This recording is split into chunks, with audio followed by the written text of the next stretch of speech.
Nous vous convions à présent à une nuit insolite et magique en Moselle. Chaque été, quelques privilégiés ont la chance de se retrouver au cœur des 120 hectares de forêt du parc de Sainte-Croix. L'occasion d'approcher au plus près les biches, les cerfs, mais aussi beaucoup plus rares, les loups. Un souvenir de vacances inoubliable. Stéphanie Lafuente et Raphaël Doumergue.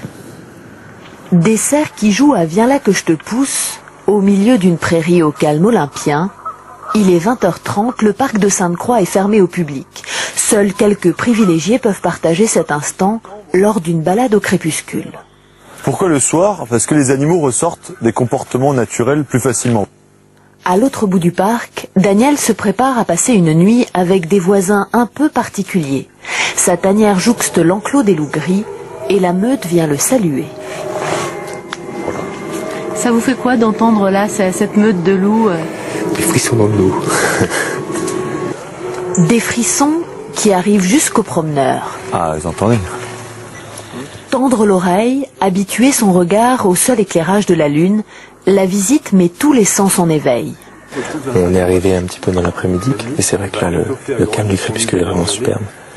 Et on sent tout de suite la différence, on est vraiment dans une autre atmosphère. Et on voit les animaux un peu plus près, ils osent plus s'approcher. Déjà on a entendu les loups, chose qu'on n'entend pas la journée, donc c'est un peu impressionnant. Plus impressionnant encore, jouer les petits chaperons rouges comme Daniel et ses comparses. Ils partagent un dîner au milieu des loups. Et on imagine quelques centaines d'années en arrière, les gens qui étaient isolés, qui devaient entendre ça. Je pense que c'est ce qui explique la crainte populaire qui s'est forgée autour du loup. Démystifier le loup, apprendre à le connaître, c'est aussi le but de cette nuit. On a plein de choses à expliquer et enlever vraiment ce côté très émotionnel de l'animal pour resituer le débat là où il doit être. C'est-à-dire expliquer que le loup est un animal qui n'est ni tout blanc ni tout noir et puis qu'au final, eh bien, il a quand même sa place dans la biodiversité. La balade au crépuscule et la nocturne des loups s'achèvent au même endroit, devant l'enclos des loups blancs.